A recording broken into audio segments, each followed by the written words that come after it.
Get the home field advantage every time with Fairfield by Marriott, official hotel partner of the NCAA. Whether you're a student athlete working toward your championship dreams or your team's biggest fan, Fairfield by Marriott has everything you need to get ready for game day. From comfortable guest rooms to complimentary hot breakfast, Fairfield is part of the Marriott Bonvoy portfolio of hotels and official hotel partner of the NCAA. Visit fairfield.marriott.com to book your next game day stay. The mistletoe margarita, the Scrooge driver, the North Pole punch. The holidays call for cocktails, so get everything you'll need for them delivered with Drizzly, the go-to app for drink delivery. So what's it gonna be? Classics like Bullet Bourbon, Don Julio Reposado, or Kettle One, or maybe something new. Find it all on Drizzly, where you can get beer, wine, and spirits delivered for any holiday festivity. Download the Drizzly app or go to drizzly.com. That's DRIZLY.com today. Must be 21 plus, not available in all locations. Is your wallet lighter than usual after a fun-filled summer? A little cash can go a long way, which is why the Chime checking account has tons of benefits you'll love, like fee-free overdraft up to $200 for eligible members, no monthly fees, and thousands of ATMs. You can even get paid up to 2 days early with direct deposit. Sign up for Chime today. Get started at chime.com/fee-free. Chime is a financial technology company, not a bank. Banking services and debit card provided by the Bancorp Bank N.A. or Stride Bank N.A. members FDIC. Spot me eligibility requirements and overdraft limits apply. Access to direct deposits up to 2 days early depends on the timing of the submission of the payment file from the payer. Welcome to On the Verge. This is Zach Spedden, joined as always by Bob Phelan and Nick Stevens. We have a lot to get into tonight as Vivek Shukla joins us to preview next week's Rule 5 draft. In addition, the Orioles have reportedly found their next Major League pitching coach, hiring Drew Frentz away from the Atlanta Braves. And we're going to wrap this show up with a quick preview of next week's winter meetings and talk about what moves the Orioles might or might not make, as well as some moves you could see around the major leagues. But first, as we like to start off a lot of our episodes, we have a new member of our Patreon community we're going to shout out. And with that, I'm going to turn it over to Bob. Yeah, we got one here in the off season. You love to see it. Brian Keston, welcome aboard. Single A level, paid for a year up front. You know, we love that. Lock you in. We're not going anywhere. So appreciate it. And yeah, be like Brian and join our Patreon. And as a reminder, you can join our Patreon community for as little as $3 a month and have access to our exclusive channels on Discord and WhatsApp. And then at the higher levels, you will have access to bonus daily coverage, which we will soon be resuming later this offseason with our top 50 prospects countdown. You're not going to want to miss that. But in the meantime, we do have a lot of baseball to cover, and that includes next week's Major League Rule 5 draft. And to preview this, we're going to return to a regular guest. He's a longtime member of our Patreon community, and he's joined us for the last several years as our de facto Rule 5 draft specialist. To preview the Rule 5 draft, he is Vivek Shukla. Vivek, great to have you back on. Hey, thank you so much, Zach. Thank you, Nick. Thank you, Bob. It's, as I always like to say, it's the most wonderful time of the year. But he's not talking about Christmas. And I'm not talking about Christmas. Christmas is coming a little bit earlier this year, but no, thank you for the opportunity. It's definitely something on the resume builder on LinkedIn at some point. But you know, I really appreciate the opportunity. I think all of us do get a kick out of it. You know, we understand the Orioles themselves are competitive now and may or may not even be making a Rule 5 pick, which I understand is all in the realm of possibilities. But I do like the exercise that we play in finding different players, highlighting certain profiles, and always finding that diamond in the rough. If there is a team that has utilized the Rule 5 and optimized it to the best of its extent, Anthony Santander, Tyler Wells right now, both combined contributing 4 to 5 WAR a season for us. So you gotta, I think it's a fun journey to find a diamond in a rough. And then I think over the years, when you make your spreadsheet, you kind of hone in on certain qualities that might stick out. So thank you for the opportunity. We appreciate having you on. And it does feel a little bit different this year with the Rule 5 draft. The Orioles, coming off that 101 win season, are going to be picking further down than they have in the last several years. But one of the big stories going into the Rule 5 draft, and where we're going to start off tonight, is the fact the Orioles did not protect anyone this offseason, which seemed like a not terribly surprising but still interesting move that they made. And Vivek, I want to start with a guy that's getting a lot of coverage nationally, and that's Hudson Haskin. Haskin was left off the Orioles 40-man roster. He is Rule 5 eligible.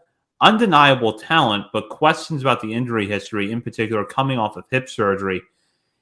Do you think that there's a team out there that would take a flyer on Hudson Haskin in the Rule 5 draft this year? Yeah, I think there's certainly a possibility, and I think a higher chance than in previous years when we've gone into the Rule 5 draft. We generally had an idea as the main prospects to protect at those times. I think this year we're going into a period where some players were coming off of injuries, some players were going into injuries, and unfortunate for Hudson Haskin because we're talking about the 2020 draft.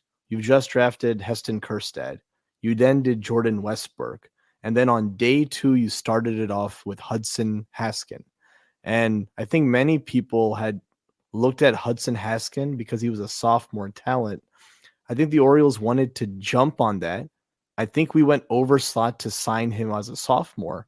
So it wasn't an easy sign at that time, but you got the Hunter Pence funky swing comparisons. You saw in Double A power uptick. And I think a lot of us saw that first few weeks when he was at Triple A at Norfolk, he was hitting the ball off the cover. So you have this inclination, or at least I do, that he was going to be protected, if not part of a trade. And so it's interesting because in a comparison, Drew Rom, the year that he did get protected from the Rule 5, was obviously protected, stayed on the roster for 1 year, and then added to the Jack Flaherty trade. So at least in my mind, I thought that Hudson Haskin has performed at H3 level, and maybe there isn't a starter upside or a second or third division regular starter, if not fourth outfielder upside, which is still valuable. Maybe the rise of Cowser, maybe the rise of Heston Kjerstad. You have Dylan Beavers. Got to a point where the Orioles have to be very careful of every roster spot. And then I guess at that point, even with 4 openings, they maybe didn't want to fill it up at this time with Haskin. So I think there's a good chance if people believe in the 39th overall pick in the 2020 draft. And while he's had 2 season-ending surgeries, both in 2021 and 2023, I would still take about a 50-55% chance that he does get picked. I've seen oh man, Haskin. The injury thing does still scare me, but when I was putting together my spreadsheet there, fellow sicko, putting together, it's not as aesthetically pleasing as Vivek's that he shared with us. I have no colors on mine. It's just a boring white spreadsheet. But in doing that and in researching all these guys, granted, I didn't look at a single hitter. Jumping ahead here a little bit, but I didn't look at a single hitter because I'm assuming the Orioles aren't going to take a hitter. If you are going to make a selection in this draft, I don't see why you probably would, to be honest. But in doing a lot of research, there was a lot of Hudson Haskin conversations, right? And even one that sparked up a thought in my mind. It was a Nationals account. And we don't need to get into my thoughts, about the Nationals. Regular listeners of the show are well aware. But I just pulled up their roster, and I don't know half of these outfielders. I don't know who Alex Call is, or Stone Garrett, or Jacob Young. I have no idea who they are. I know Victor Robles, and that's it. And I saw one Nationals account pretty heavy on Hudson Haskin, and I was like, who the Nationals just grabbed from the Orioles? Brad Selig, the man who drafted Hudson Haskin. So maybe that's where he goes. But yeah, we've talked about it for a couple weeks ago, and I don't think my thoughts have changed too much about Haskin. This outfield is so deep, and if the Orioles are going to take the risk, I'm fine with them taking the risk, to be completely honest. If he gets selected, good for him, and I hope it frees up some playing time for him, and he's able to get that in his next organization. And if not, I'm also super stoked to keep him in this organization. Like Vivek said, the Orioles did invest a lot into him, and when he has been healthy, he's exceeded my expectations offensively. Nothing drastic, but I'm always expecting him to, not hit as well as he has. AAA, I wasn't expecting the power, and limited playing time, he was showing off the power there with Norfolk. So hopefully a full season or two in a row, and he can show us what he's truly made of. But I guess time will tell in a week or so. Yeah, at this point, I'm going to go into the Rule 5 expecting him to be drafted by a team. I don't know if he'll stick all year, but yeah, like Nick said, I think he nailed it there. Like, if he doesn't get picked, that's awesome because he's shown flashes of really good potential. And I feel like because of the injuries, there's still plenty of development there that can be made. And I think he has a little more upside than a Ryan McKenna with options, as I have characterized him in the past. It's a little overblown that, but if he does get picked, yeah, that's awesome for him. And I could see the Nationals being a fit there actually, but hopefully he gets some experience and he comes back to us somewhere in the mid season and becomes great depth, and he'll get added before the 2025 season or something like that. But yeah, at this point, they've made their decision and it's time to roll the dice. They messed up with Zach Pop potentially. I mean, who knows? It's not like Zach Pop has lit the world on fire, but he's been a decent player. We'll see what happens. I'm excited to just see how this all plays out. Even though the Orioles might not select anybody, it's still fun to watch, and you get to learn about some players like relief pitchers who otherwise you might not have heard of. In our lead up to, or in our recent Rule 5 preview, we focused more narrowly on the players we thought the Orioles might protect. We had a lot of pitchers in that mix, Bob, Nick, and myself, and we weren't really confident that any of them were 100% sure of getting protected, but there were still some interesting arms in there, whether it's someone like Trey Mago, Gene Pinto, or guys coming back from injury like Mago, Kyle Bronovitz, Zach Peak, not to mention Ryan Watson in there, who just a year ago was the Orioles minor league pitcher of the year. Vivek, I'll start with you on this one. When you look at the crop of pitchers that the Orioles did not protect, do you think any of them have traits that are going to appeal to other teams? Yeah, no, great question. I think as of right now, in terms of like the numbers that I'm looking at, I do understand their decisions in terms of not protecting these players, but it kind of goes back to maybe like what philosophy I'm using when I'm finding these players to potentially look as Rule 5 candidates. So a great example that was brought up on the few podcasts before this was Kyle Bronovitch, right? If you can harness the double knuckle curveball in one way and use him up as a multi-inning reliever, one characteristic that the Orioles do love is strike throwers, and Kyle Bronovitch is a strike thrower. So I can see why him in the high vertical arm slot and the way the curveball plays off of that, the fastball can play. I can see why Kyle Bronovitch was included in that trade, and there's still certain hope. But I think the fact that he also got injured, sometimes I think some teams can look at injuries as like a bonus. For example, even a couple players on my list are players that did end the season on an injury, but I always think of the Anthony Santander example. You literally got to split his time in 2017 and 2018, and then you got to use his options, which was so beneficial, right? Now you get 3 years of options. You can put him in the minor leagues and see if you can harness the best out of them. And, it worked out for Santander. But I think Kyle Bronovitch, if people are into his knuckle curveball, that's one trait. I think we saw Jeff Pontus last year write about Gene Pinto, how his slider is over 3,000 RPM. That's another thing that someone could actually harness. Brandon Young, at times, I think one of you guys mentioned his velo was, I don't know what injury he had, but he was up during AA. Like, these are all different traits that I feel like if a team really did believe in their arsenal, then they might want to optimize. So even though these players were not protected, they still do have value, and they could rise into either being traded one day, or they themselves could help the org. Garrett Stallings is a phenomenal innings eater, and I think some of us saw some really phenomenal starts when he was on his game. He had one of the highest increases in velocity.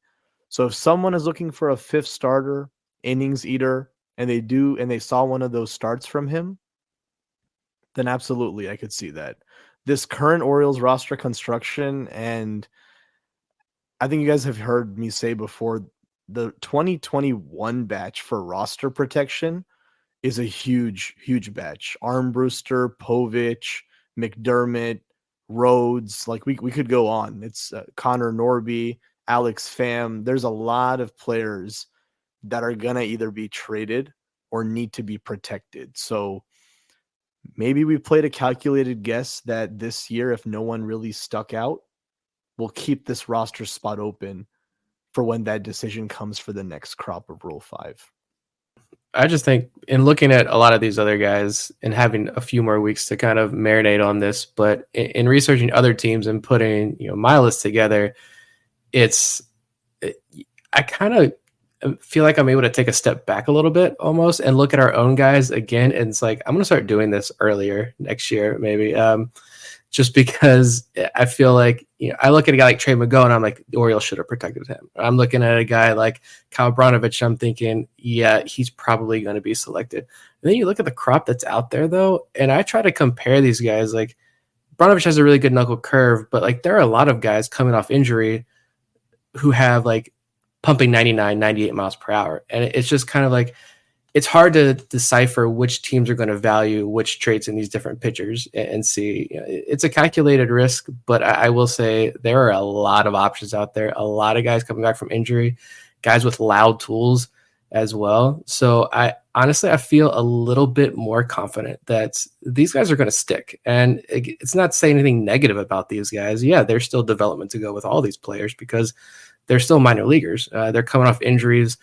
They still got they're young. Gene Pintos, he was 2 years younger than the competition at AA. These are a lot of still younger guys that still have development to go. But I do still continue to feel confident that at least in the major league phase of this draft, I think these guys probably stick around in Baltimore. Hopefully I'm not being too optimistic though. I hope so, especially Gene Pinto. If he gets picked, I'm going to be a sad boy.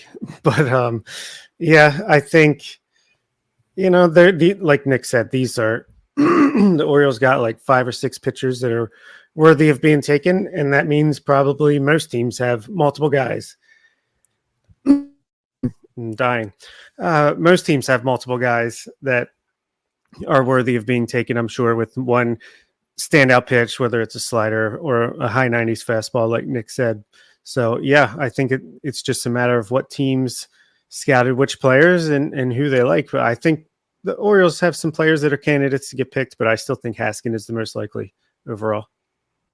Well, and I think that's a good segue to the next thing we want to talk about, which is who the Orioles might take in the Rule 5 draft. They're obviously picking lower this year than they have in a long time, coming off that 101 win season. And chances are, if you're looking at, here's a top 10 prospect list of players available in the Rule 5 draft, most, if not all of those guys are going to be on the board when the time. Most of those guys are not going to be on the board, I should say, when the Orioles pick comes up. But there's still a chance to get some talent later in the Rule 5 draft. The Orioles have shown in the past they can do it with 2 guys that Vivek mentioned at the top, Anthony Santander and Tyler Wells. Neither one of them were picked early in the major league phase of the Rule 5 draft. So that's some history to consider. But Nick, I'll start with you here because I know you've been taking a deep dive into it, as has Vivek, who we'll go to in a moment. What stands out to you about this year's Rule 5 class just across the board around the major league? Again, I only looked at the pitching. If Vivek wants to talk about some of the hitters or what stands out there, I don't see the Orioles going the hitter route with the way this roster is constructed and looking at who's sitting there in AAA. So I didn't really go there, but just generally speaking, I think this is honestly a pretty deep class of guys that I'm finding. Like I said, I didn't do a super deep dive here, but I still came up with 40 names on my list that I'm like, and honestly, I'd say probably 30 of them I think are legitimately I'm taking a look at. Like I want to look more into that. I think they can be serviceable out of a major league bullpen right now. They've got more than one trait. It's not just the Kyle Brnovich, double knuckle curve. Like they've got high velo. They've got high ground ball rates. They've got multiple innings. Some of these guys have 100, 200 innings at the AA or AAA level. I think if you're looking for pitching And I think the Orioles have 4 open spots with the 40-man roster. I do think that if you're going to take a flyer, it's a chance to get a free player here. Essentially, you're paying $100,000, so then league minimum if they stick on your roster. So it's essentially a free player.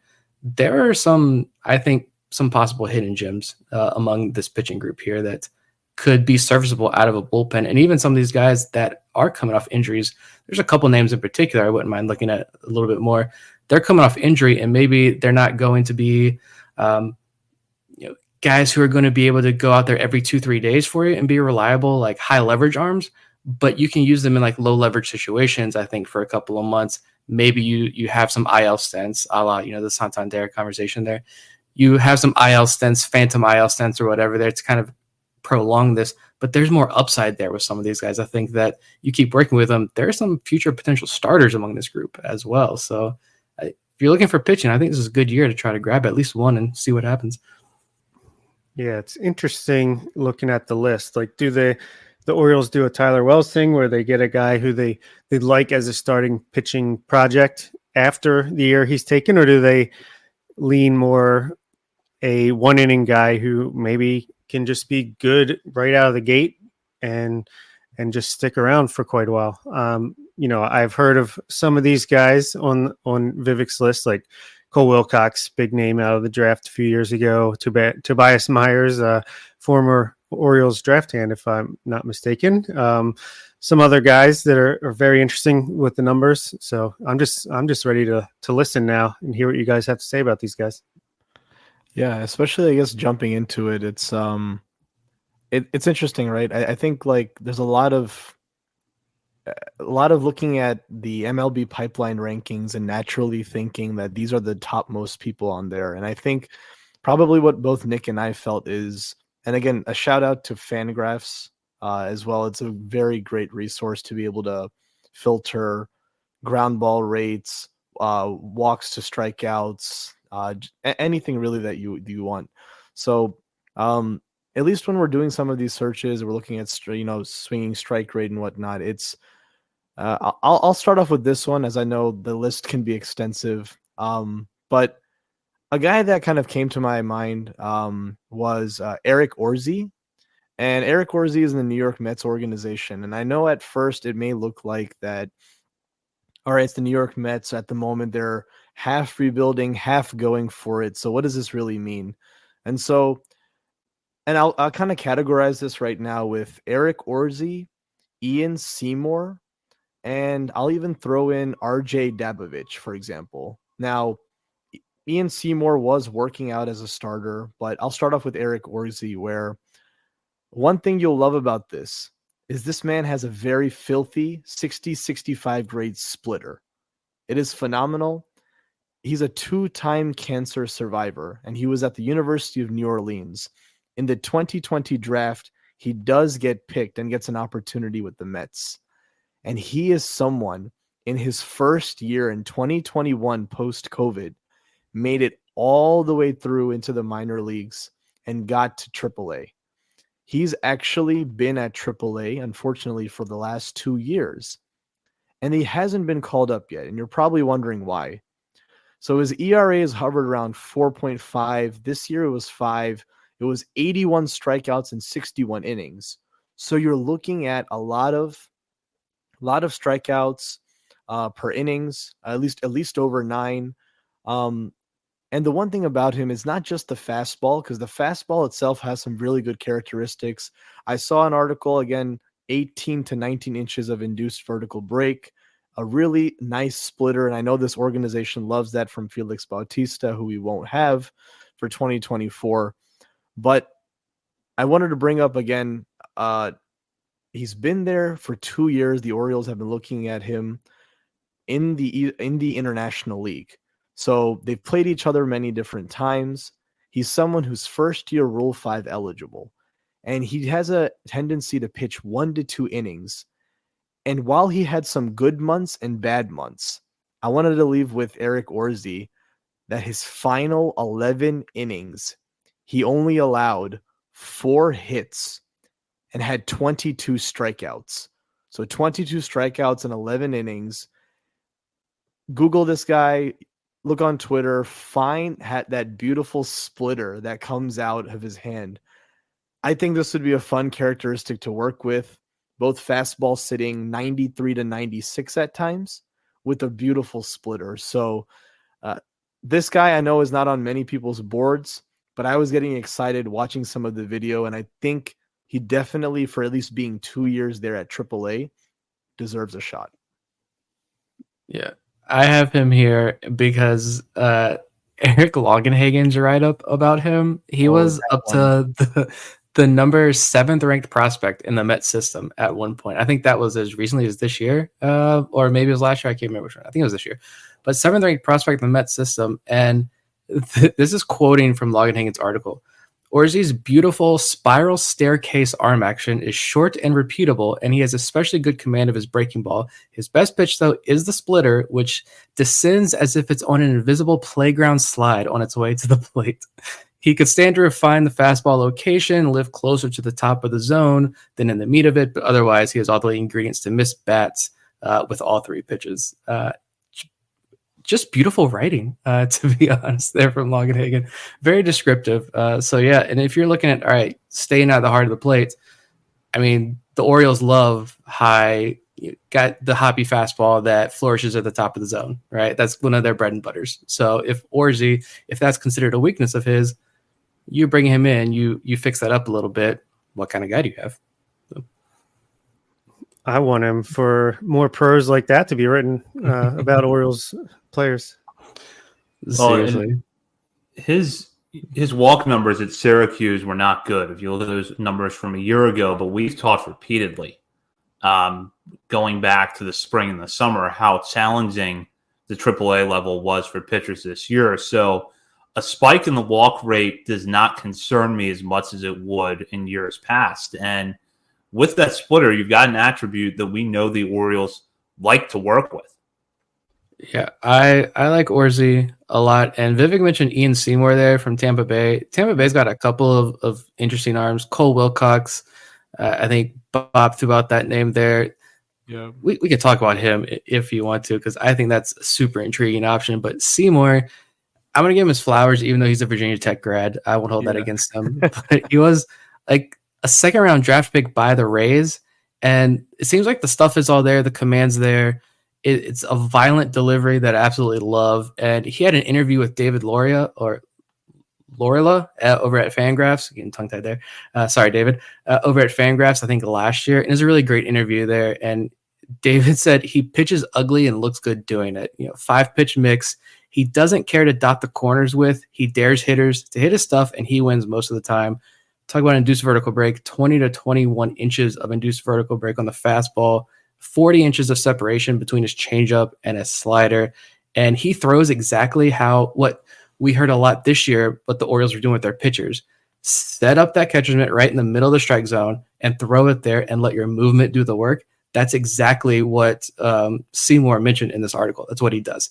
He lets the insane movement on his pitches, take care of the work. Just throw it right down the middle. He says he tries to throw it right through the catcher.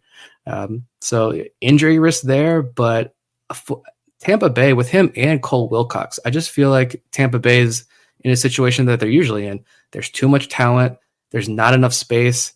And these guys ideally, they probably love to keep both Seymour and Wilcox, but there's just no room. And they probably don't think they'll be able to use them in the major leagues right now. But if you're another team, I see a role for these guys right now in the major leagues.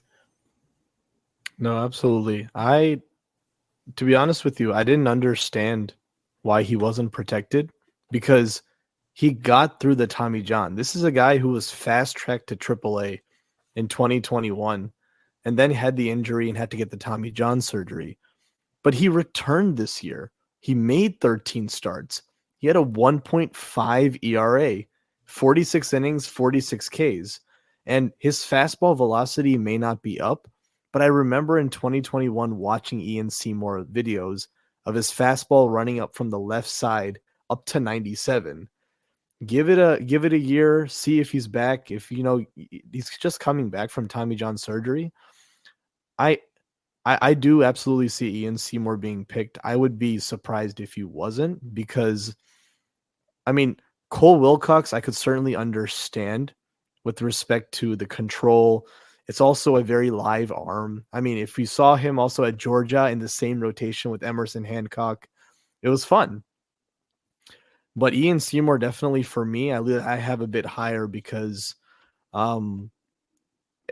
it's definitely a profile that whether it becomes a future starter or if he's a multi-inning reliever for us right now, I mean, it's like your three-headed monster of DL Hall, CNL Perez, and Ian Seymour. And I think there's a lot of fun there with Seymour. And another quick shout out, I guess, for Tampa Bay. I mean, there was a lot of guys on the Tampa Bay system. I'm always amazed by how they can churn out the best in some others.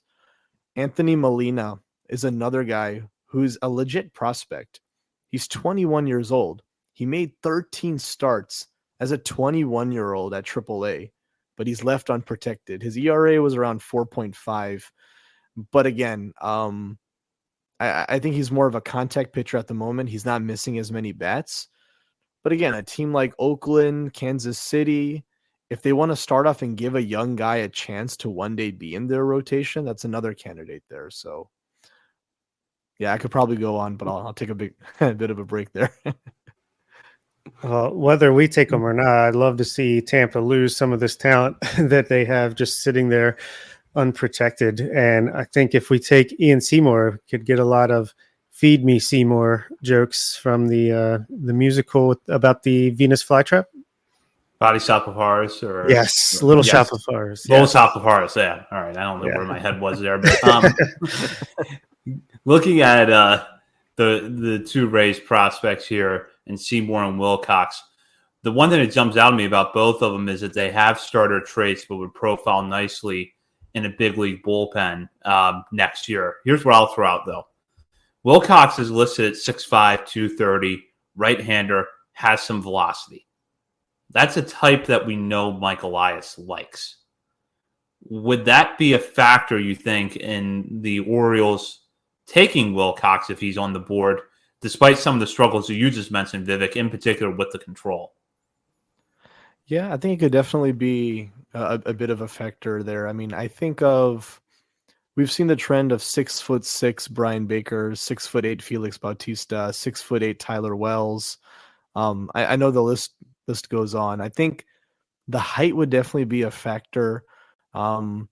Just to even name someone else, Carson Ragsdale, for example.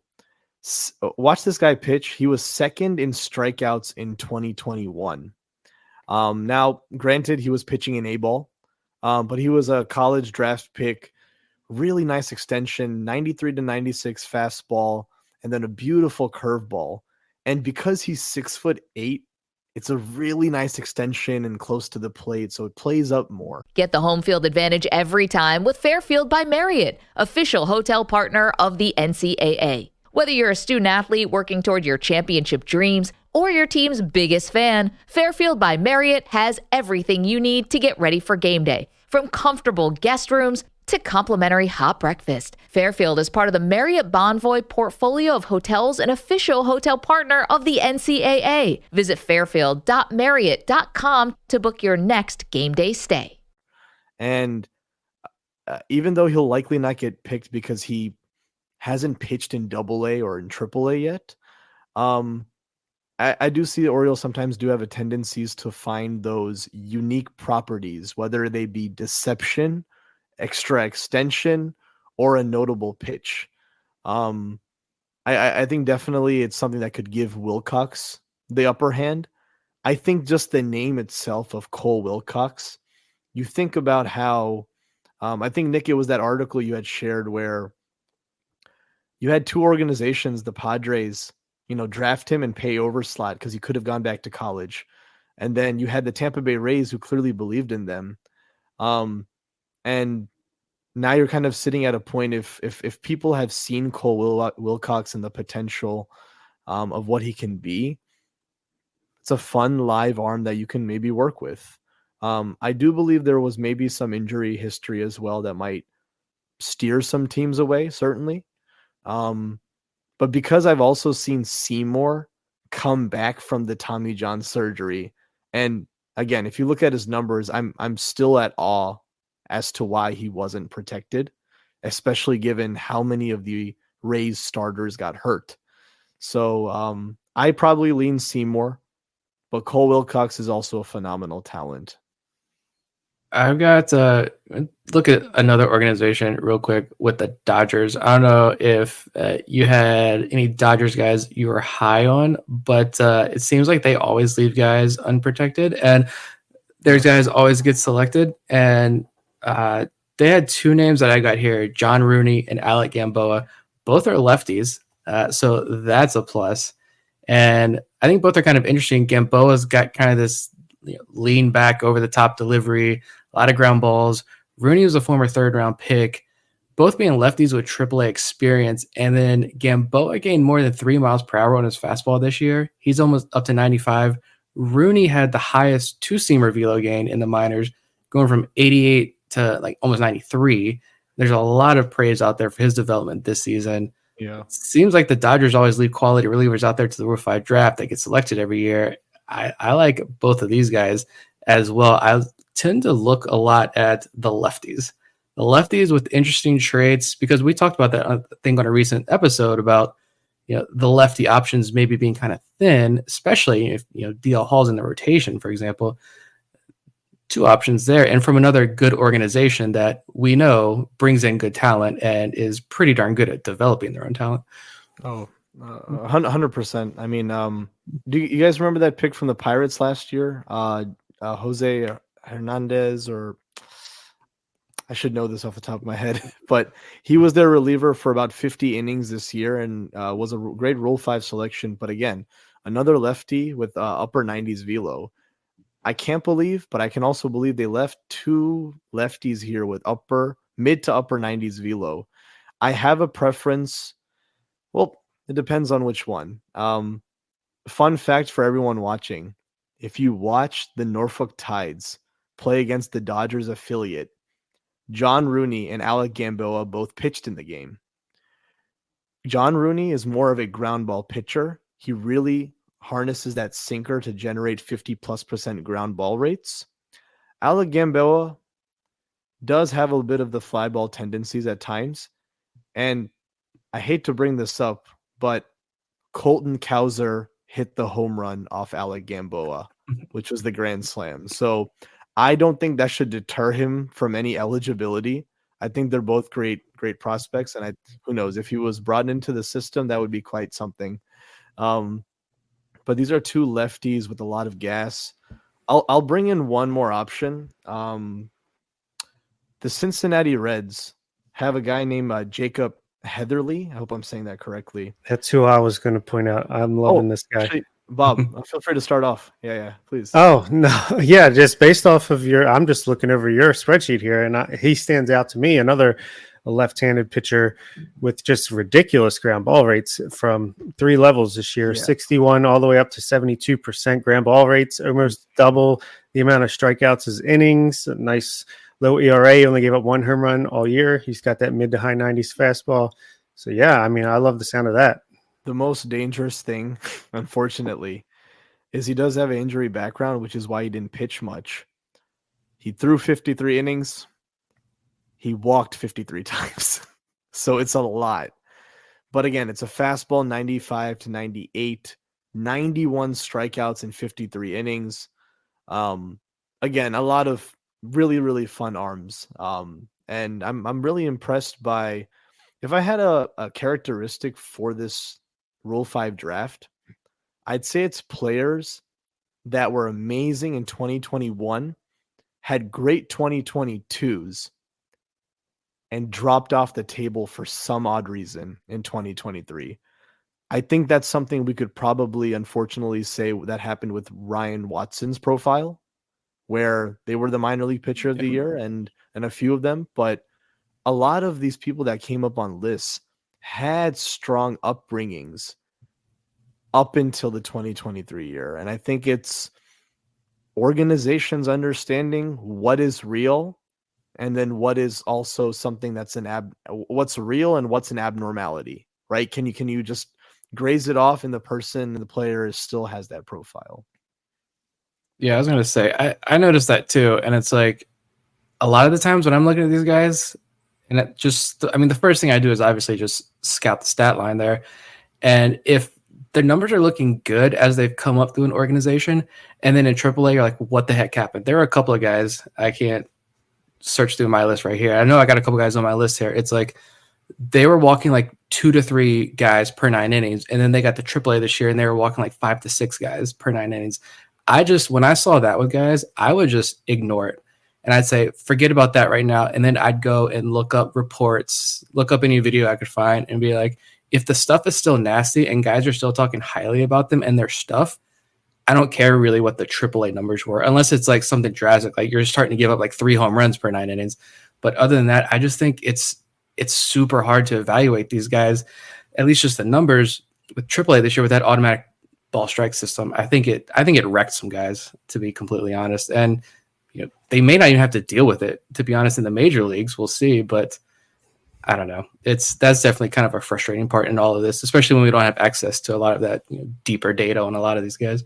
And some guys had to use a tacky ball or something for half a season in AAA as well. So yeah, a lot of different reasons why the AAA numbers just seem out of whack, out of step with their career to that date. And yeah, maybe that's something you can jump on. And we're talking about left-handed pitchers with good ground ball rates and good numbers. How about Tyler McKay with the Phillies? I like his profile as well. I think that's where we're headed here. A left-handed pitcher might get taken, but if they do anything, it might be a left-handed pitcher.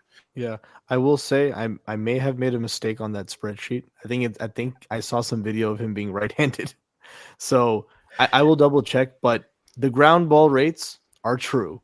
All right, well that's what counts. That is a 60+% ground ball rate, and actually, the profile that was the most similar to Andrew Politi, who we picked last year in terms of AA and AAA performance, was Tyler McKay. So who knows? Maybe this is someone that they look at. I still, I tried to study some of the previous picks, right? I know, what was it? I think Mike Snyder had mentioned how, what was the word he used? Like, it's a fastball with a little bit of hair on it. So I guess that means that's another way of saying hoppy fastball. And Politi did have a great year, but I think definitely it's sometimes a crapshoot to say, let's bring someone in and what can you clean up in spring? And I think there's also an excitement to that too, where if you take someone in and let's just see how they do in spring training. If I'm looking at this 36-man roster right now, you have room to take a pick. And $100,000 just to bring in another player. Like there's a few players, for example, like Bryce Bonin, for example, another one that, yes, extensive injury history, but when he's pitched, it's a fastball that's 97, 98. Kyle Bodie on like Twitter loves like Bryce Bonin, and like even though there's an injury history there, stuff plus ridiculous monster. And I think if there was someone I'd like to take a risk on, like if it's like the final pick, if the Orioles want to take a second pick, if we've taken a first pick, yeah, I don't. The injury profiles don't scare me as much because of what happened with the Santander case, where okay, fine, you keep them then on the 60, and perhaps it's a restriction when we're making our 40-man and we have to submit. Then you can move the player onto the 60-man at that point, but or at least the 60-day IL rather. But I think some of those profiles are worth taking a risk on. So yeah, Bryce Bonin certainly is one. RJ Dabovich is another player as well. High-end reliever. At one point was one of the best minor league relief pitchers in the minors, and unfortunately also went through an injury and surgery. I forget the one right off the top of my head. And then even I think another guy that was also mentioned, Taylor Dollard, for example. He was the minor league pitcher of the year for the Seattle Mariners. You guys saw how Bryce Miller, Brian Wu, and Emerson Hancock all got called up, Dollard was right there at AAA. And if he didn't end up having labrum surgery, he probably would have been called up. So for any team, again, looking for an opportunity for that fourth, fifth starter, I think there's room here, at least in terms of potential for someone to go out and get an innings eater or someone who can be in a multi-inning relief role and then potentially develop as a back end starter. Just to maybe name drop one more, Mitch Spence had 14 quality starts, all at AAA for the New York Yankees. He had articles going into when the Yankees were in the September timeframe and they were struggling to find pitchers. They had to turn Michael King into a starter. They didn't call this guy up, but there were articles asking maybe he should be next in line to go get a starting position. He threw the most innings in the minors this year, 14 quality starts, 163 innings, 153 Ks. It's a really nice cutter / slider that he has. Fastball can be low 90s, but sometimes top at 94. If anyone needs innings this year, go get yourself Mitch Spence as well from the Yankees. So there's kind of, if you're looking for a specific need in the Rule 5 draft this year, I think I'm also leaning a lot on the arms. I'll probably take a bit of a break, but I think like the bats itself is there's a few good bats I feel that certainly could pave their way as well. Well, and just to add on about Spence, what you mentioned, Vivek, about the articles questioning whether or not he was going to get major league time, that kind of fits where Andrew Politi was last year with the Red Sox. Just really steady production at AAA. The Red Sox didn't have a lot of pitching at the end of the 2022 season. People were questioning, should they bring Politi up? They didn't bring him up, and they didn't protect him. But then the Orioles saw enough to take him in the Rule 5 draft. Now, obviously, they didn't protect him, but that could, foreshadow a little bit that if someone like Spence is available when the Orioles pick, that he's someone they would take a flyer on. We focused a lot on pitchers so far, and I think there's a good reason for that. That's because that's the Orioles' greatest area of need, and generally speaking, there's plenty of relievers or back-end starter types available in a Rule 5 draft. With that said, how does the hitter class look this year? Yeah, the hitter class, I think it kind of depends on what specifically you're looking for. But I right now, I think, have 5 to 10 hitters that are of a caliber of which you could certainly pick if you wanted to harness certain profiles. And as I'm kind of pulling up my list here, a first one that kind of comes to mind, again, I'll put some new names because I know you always hear about some of the same popular ones over and over again, whether they be Baseball America. I had this guy on my Rule 5 list last year, and I have him again this year. I still don't know why he wasn't protected. He was a teammate of Kyle Brnovich and George Kirby back at Elon. He was their shortstop, Cam Devaney, in the Milwaukee Brewers system. And he's someone who plays shortstop and second base really well. Just coming into the year, he had already spent time back at AAA. He himself this year had 271 batting average, 362 on base, and then an 823 OPS, all at AAA this year in Memphis. So, the Orioles and other teams have certainly, at least in the International League, been able to see him play. But Cam Devaney, I think, is another special bet that could fit in your middle infield, whether he's at second base or shortstop. Another guy that I love, and it's similar maybe to a Ryan Noda profile. And you guys also know I like Justin Yurchek, who was in the Dodger system. But the reason he's not on my list right now is he hasn't signed off with the team. So he's technically not Rule 5 eligible. So until he signs with another team, which will probably be after the Rule 5 draft, he'll get an opportunity there. But Anthony Prado, this guy's in the Minnesota Twins system. 2019 7th round pick. He spends the year at AAA again.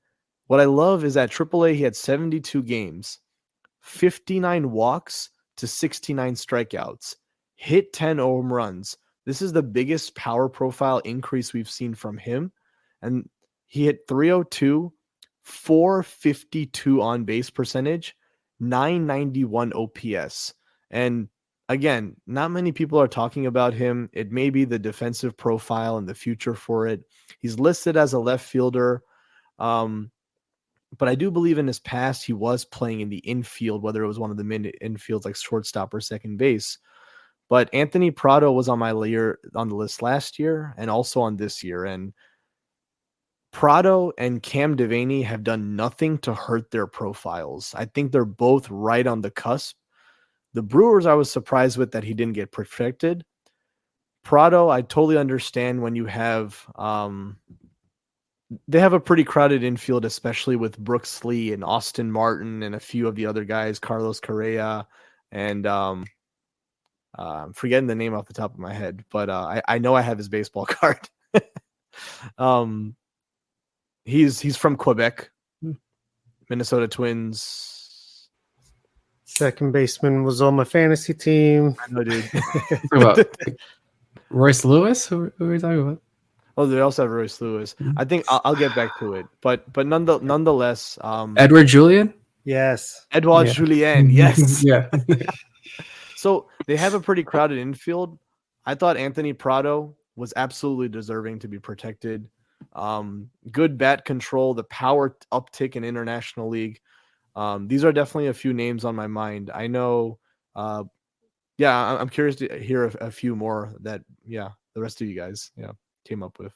Looking for a fun way to win 25 times your money this football and basketball season? Test your skills on Prize Picks, the most exciting way to play daily fantasy sports. Just select 2 or more players, pick more or less on their projection for a wide variety of stats, and place your entry. It's as easy as that. If you have the skills, you can turn $10 into $250 with just a few taps. Easy gameplay, quick withdrawals, and injury insurance on your picks are what make Prize Picks the #1 daily fantasy sports app. Ready to test your skills? Join the Prize Picks community of more than 7 million players who have already signed up. Right now, Prize Picks will match your first deposit up to $100. Just visit prizepicks.com/play100 and use code PLAY100. That's code PLAY100 at prizepicks.com/play100 for a first deposit match up to $100. Prize Picks, daily fantasy sports made easy.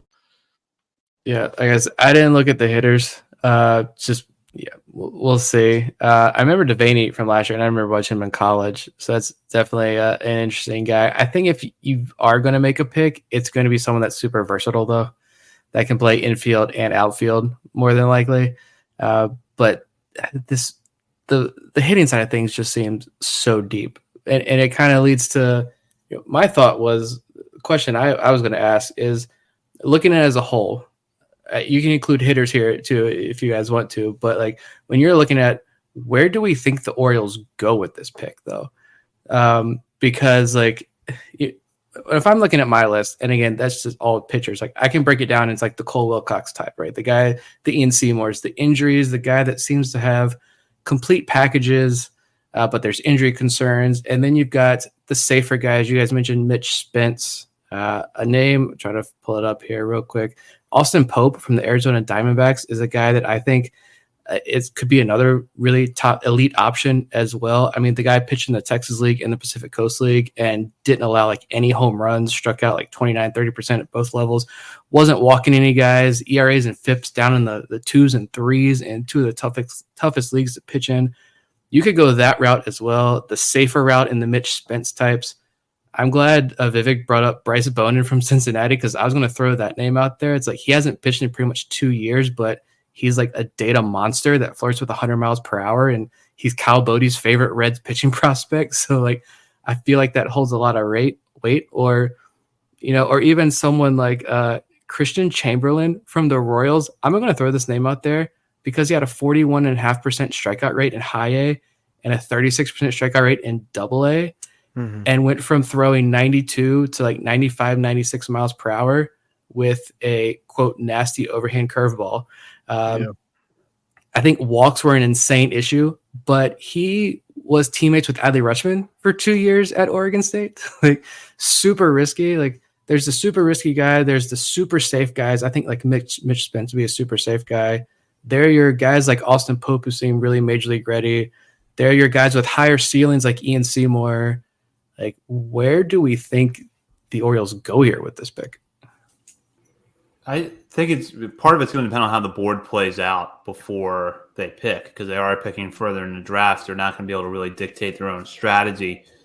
With that said, my sense is that someone like Spence might win out, because while you can afford to take a little bit of risk, you also have to be realistic with the kind of player who can make a roster for a team that's going to contend this year. And Spence would seem to fit their bill in the sense of someone who maybe they could try to develop into a starter down the line if they wanted to. I think Ian Seymour fits that bill as well. I hope that the Orioles would go and grab him if he's available there. And I don't think, despite the injury, he's that big of a risk. But I think it's going to be someone of that mold, just because you've got so many spots. You've only got so many spots. You want to be realistic about who can actually make this team.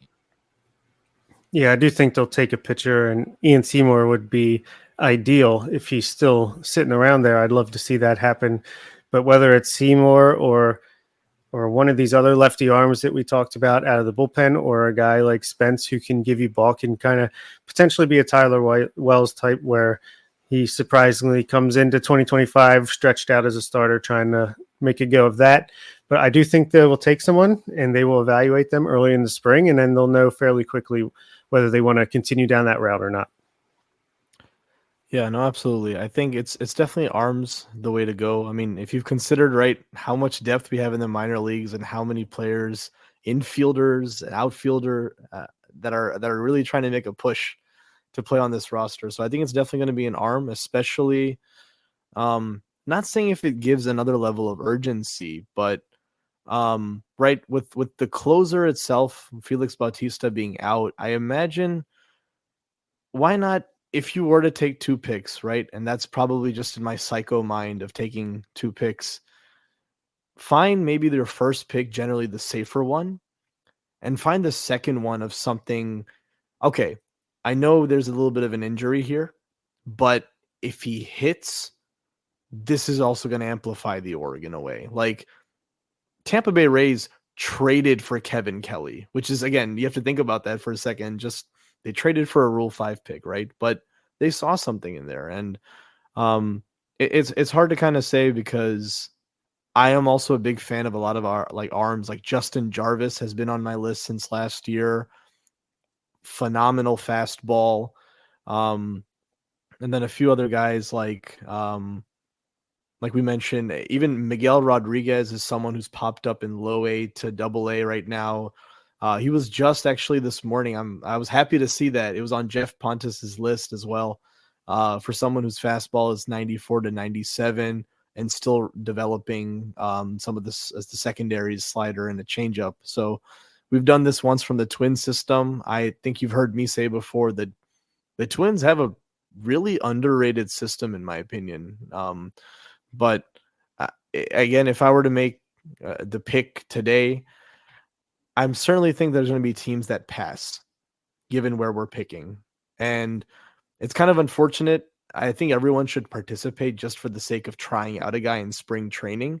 And now we see all these spring training places that their StatCast data, right? It's fine. If it doesn't work out, then you just return the player. You know, it's like trying out a prospect in spring training. So if I were picking, I think Seymour will be gone by the time the Orioles pick.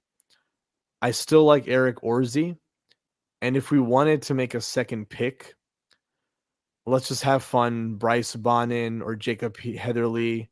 I do love the fact that both Rooney and Gamboa are still there. It's a really good Rule 5 draft for lefties with power, I think. So I'm looking forward to it, even if the Orioles pick one or don't pick anyone, just to see some of the names. I think what's always humbling about the Rule 5 draft is last year, there's only 15 players picked in the major league phase. And I only knew 7 of them on my board. So, right, there's still 8 others that I was like, who? So you always learn about someone new. Yeah. And then, right, Ryan Noda was like the Rule 5er of the year out of all of them. And then second, Kevin Kelly, obviously. So it's you never know where you can find some value in some of these prospects. I'm gonna throw out one more name real quick because it's a good transition. I feel like to the next point that Zach was going to make. We know who the pick is going to be. He comes from the Houston Astros. He is a pitcher, and he has connections to Mike Elias, like someone else who they just brought in, like everyone else this organization brings in. But left-handed pitcher Julio, I'm going to butcher the last name, Julio Rabena. I don't know. Yeah.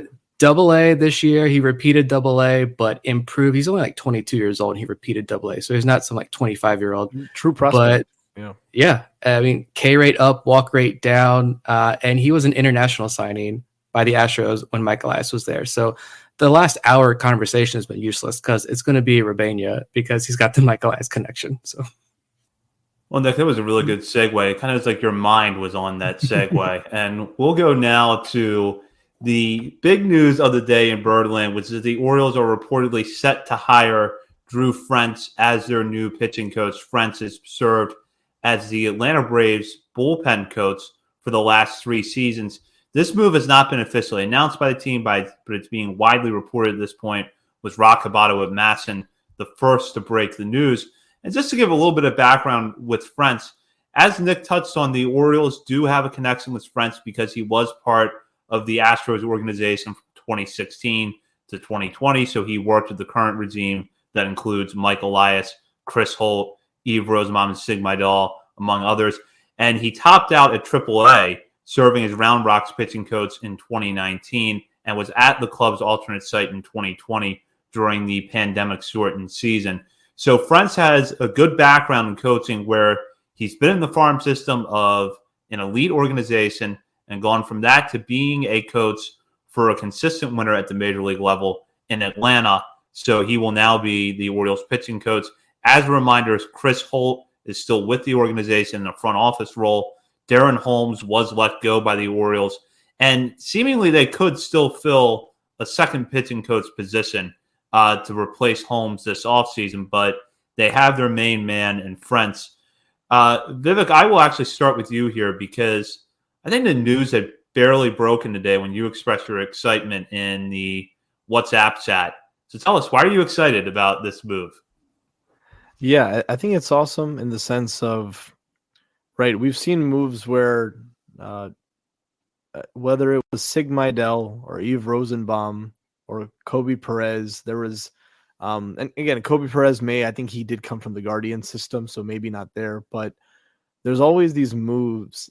Matt Blood, for example, that Elias has worked with, has a connection towards, and I think it says a lot when I think my first excitement truly, Zach, was coming from the fact that this is coming from the Atlanta Braves, who were the best team last year. And for him, it's probably also a promotion from the bench coach, right? Or the bullpen coach to then being our, pitching coach in general. But I like the fact that there's repertoire there. He's probably worked with some of those arms, Raisel Iglesias, AJ Minter, Luke Jackson, some of these. How can I forget Jacob Webb? He's probably worked with Jacob Webb as well. So there's a bit of a familiarity there. And I don't know how much of a relationship he has with the starting pitchers as well over there in Atlanta. But I think the Orioles did well here, at least in the sense of, and we don't know who the bullpen coach will be. I think all of us are very much appreciative of both Chris Holt, but also Justin Ramsey for all the work that they do. And perhaps there is a promotion in Justin Ramsey's future because of such of the great work. But I like this here where when they promoted Chris Holt, they didn't get complacent in who would be the next person to come in. This feels like an active search to make sure, let's find someone who we have a repertoire with that we can bring in. And he left the 104 win Atlanta Braves to come also to a 101 win Baltimore Orioles team. So I'm really excited, to see what they bring, because all pitching coaches under Mike Elias, Doug Brocail was during the rebuild period in Houston. Then Chris Holt, because also brought from Houston. and now we're here with Drew French. So I'm looking forward to it. Yeah. Yeah, I'm still holding out hope as well for Justin Ramsey to get that second pitching coach position, whether it's bullpen coach, assistant pitching coach, whatever they end up calling that slot. But I do not keep up with bullpen coaches around the league and all that, so I did not know who Drew French was. But after reading up on him, makes a ton of sense to me. I'm starting to get a different look at the whole Mike Elias bringing in guys that he's worked with before and girls. In the past, whether it be Houston, St. Louis, to me, it reads like, he put such an emphasis on the clubhouse chemistry for the team and for the coaches being on the same page. And I feel like just the fact that he brings in guys that he's worked with, that to me says, I know the character this guy has. So, and I know that he's good at his job, but I also know he's going to fit in.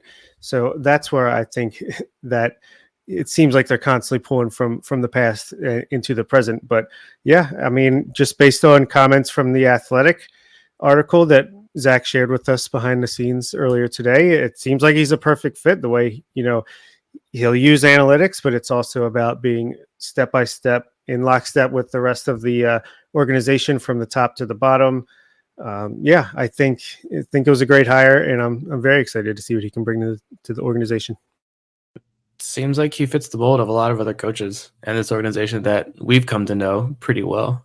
He seems like, again, just from really that one article, because I'm not going to sit here and pretend like I knew who he was before today either.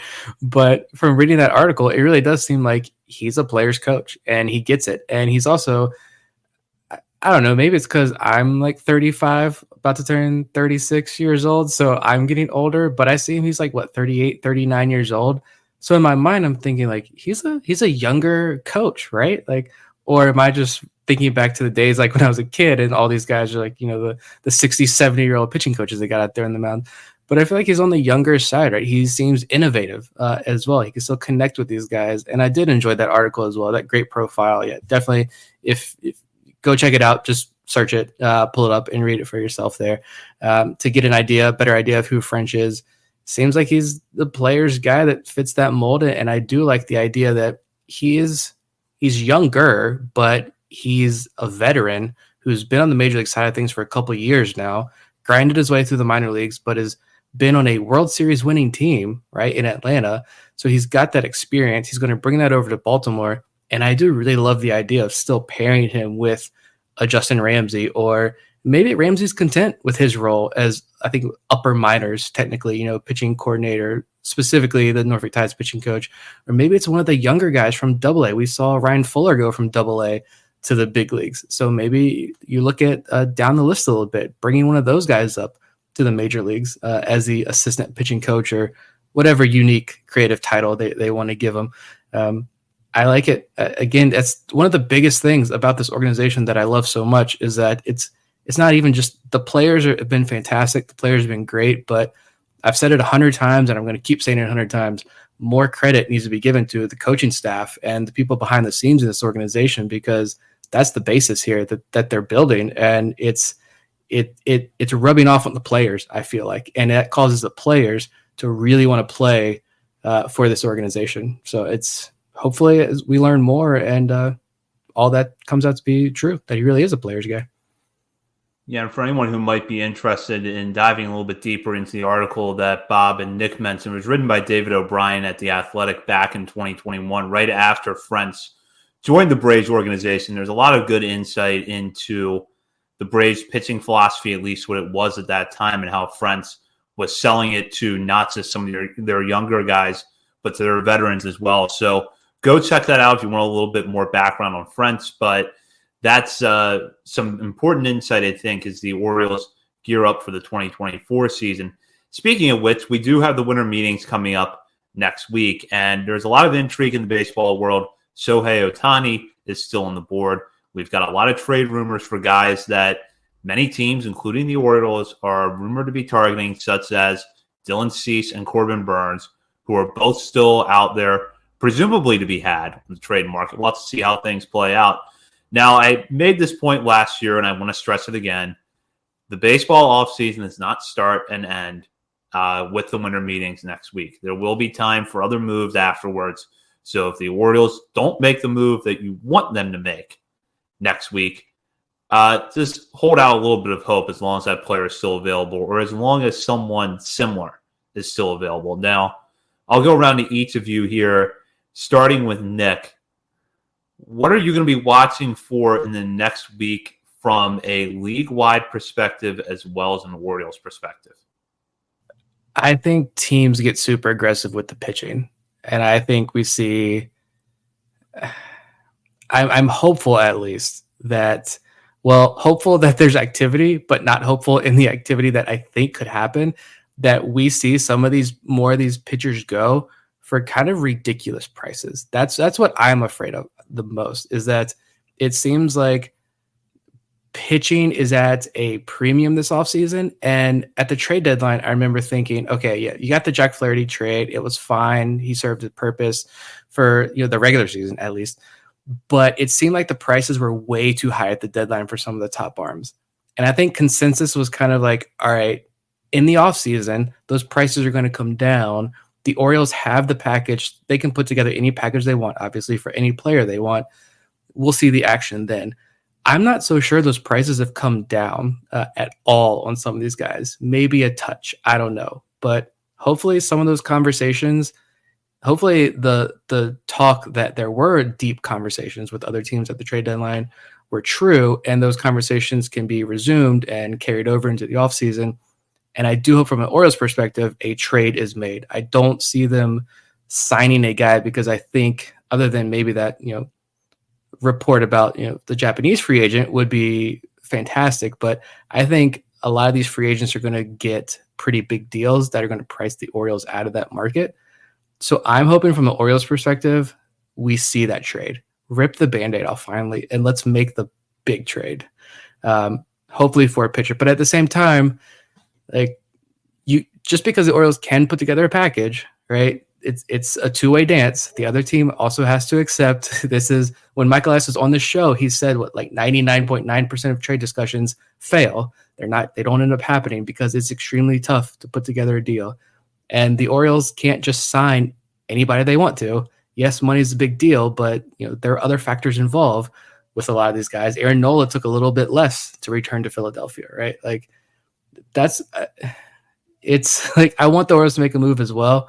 But I am kind of getting a little concerned that chaos is going to ensue next week. Like Zach mentioned, when that move doesn't happen for the Orioles side of things. And we have to wait a little bit longer for that move to hopefully happen. Yeah, so badly do I want to have an emergency podcast on Sunday, Monday, or Tuesday before our next regularly scheduled program. That would be a lot of fun. Would love, we've been highly anticipating the winter meetings and just off seasons in general the past couple of years to see that big trade, that big move. Let's let it happen once. Let's do it. Even if it doesn't happen this winter meetings, I feel like something big is going down this off season. But it's Mike Elias, so it'll probably be like the week before spring training starts, and yeah, it'll have Orioles fans in an uproar leading up to that. I think he loves doing that. But yeah, just give me something, a trade for a Seattle Mariners starting pitcher, an unexpected trade of like Austin Hayes and Ramon Urias for some other position player. That's just give me something off the wall. Give me a signing of some sort. I'll take that Japanese import. That sounds really good, especially for the money. Just Orioles fans are hungry. Just give us a breadcrumb. Give us something next week.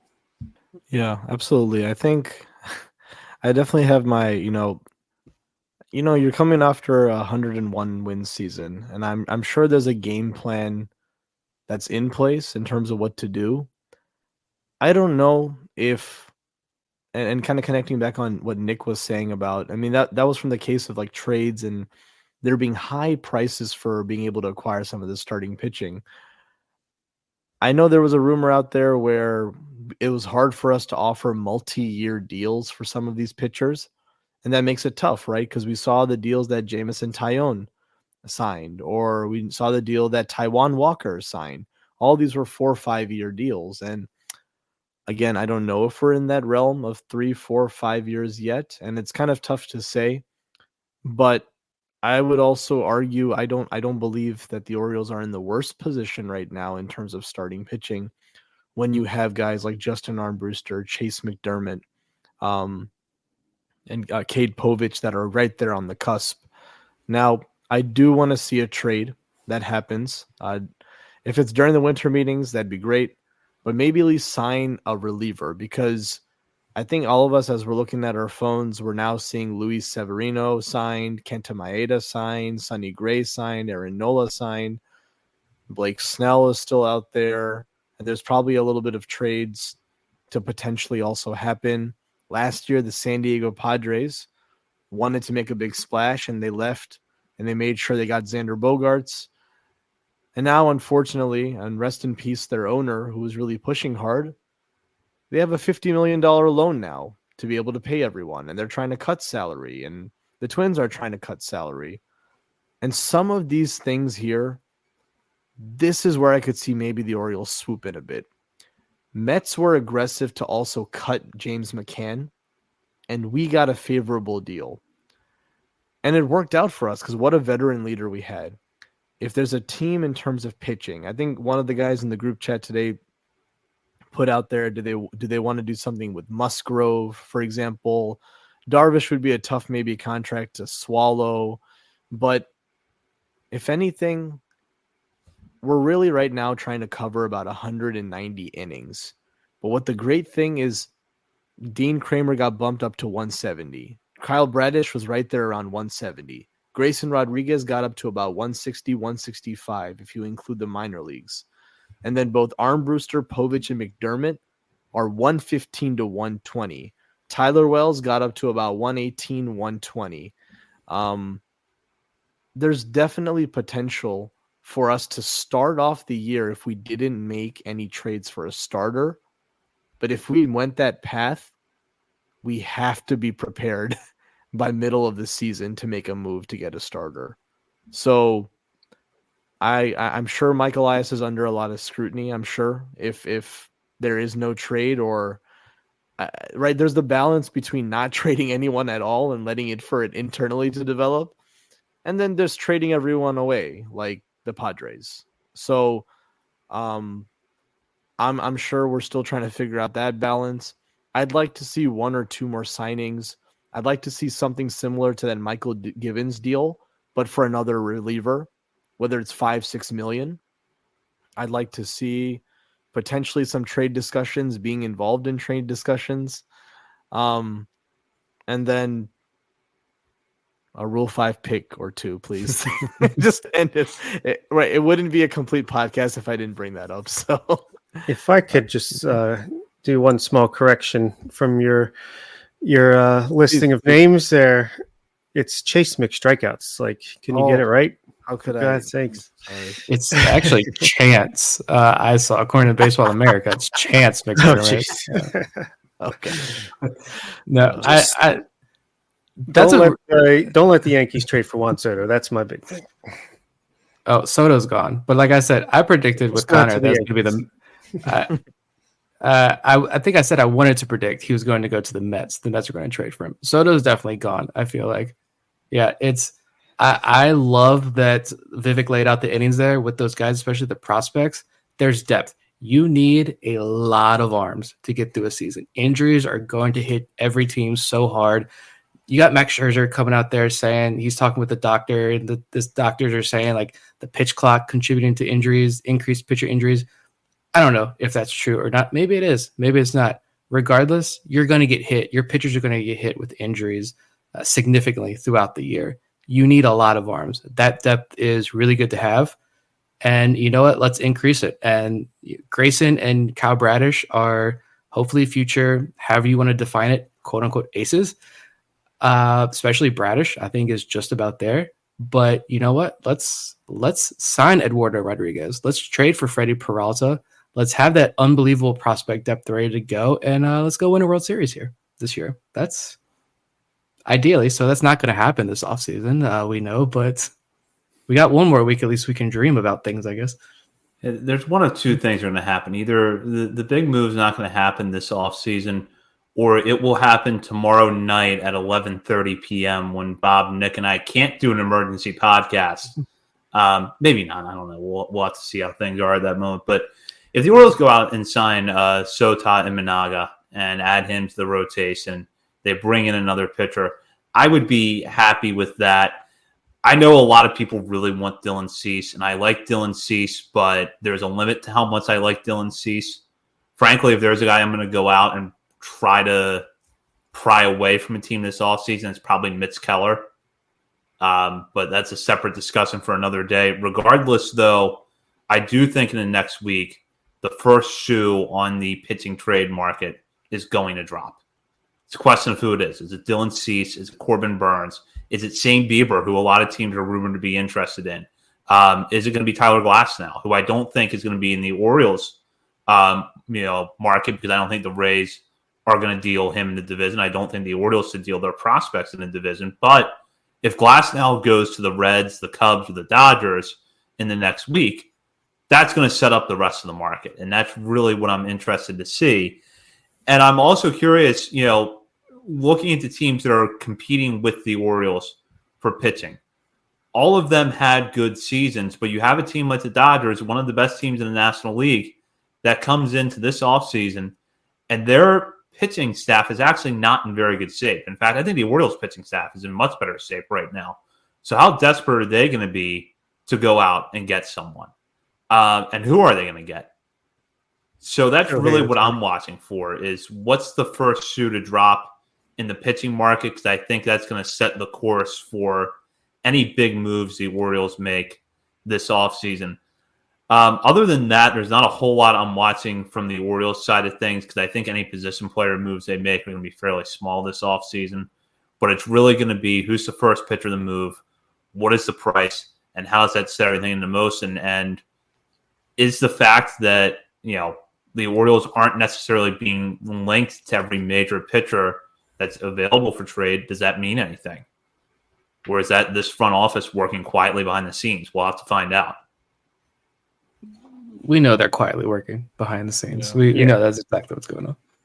Yeah, Cole Irvin surprised us out of nowhere, and I think that was a January trade. So mid to end of January trade. So I mean, Elias is very patient with some of these moves, and for a good reason. So it was really a controllable starter.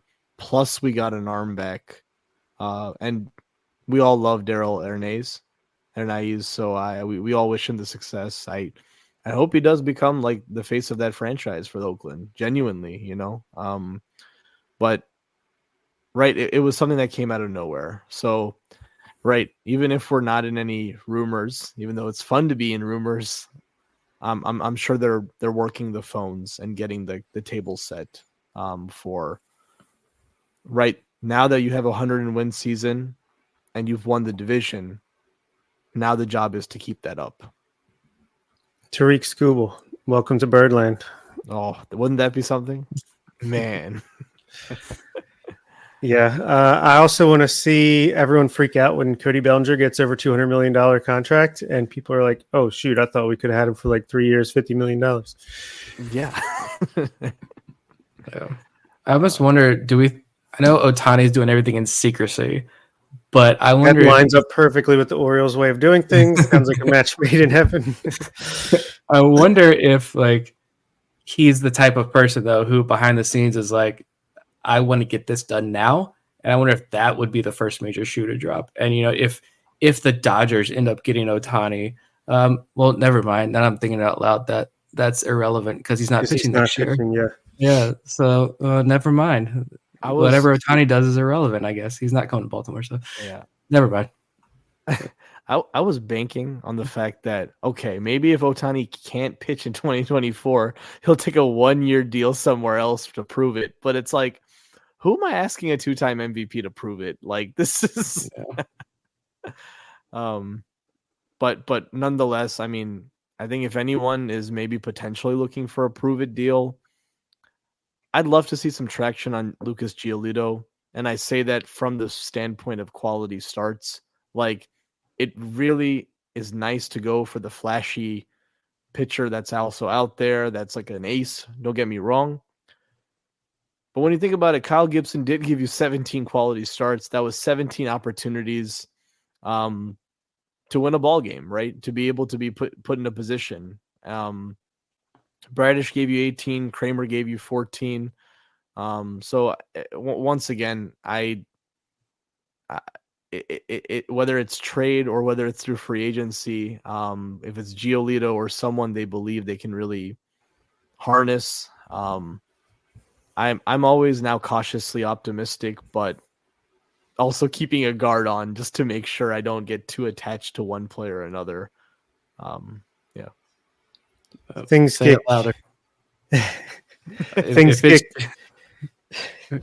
get Go ahead, Bob. all right. Things get kicked off Monday morning. Mike Elias walks in. Adley Rutschman's been signed to a 10-year extension. Gunnar Henderson's been signed to a 12-year extension, or one or the other. Come on.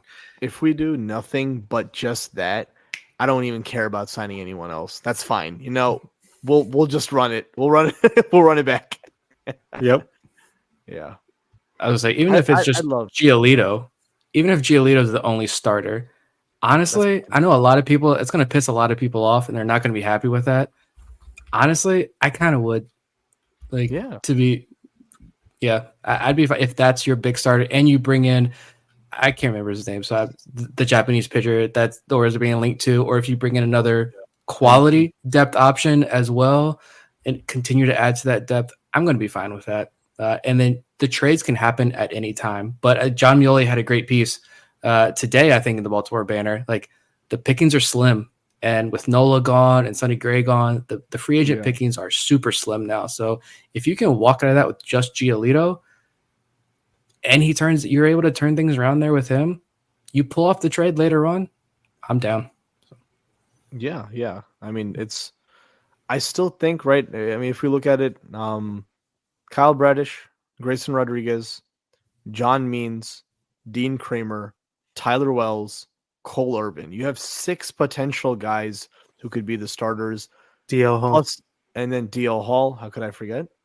Then 3 other guys that are at AAA that got AAA experience right now. Like, it's the most unpopular thing for me to say that we'll be fine if we don't make a starting move right now. But if it's to then check out mid-season and see what the prices are, then maybe so be it, right? Because I think all of us are kind of excited to see what these arms can do.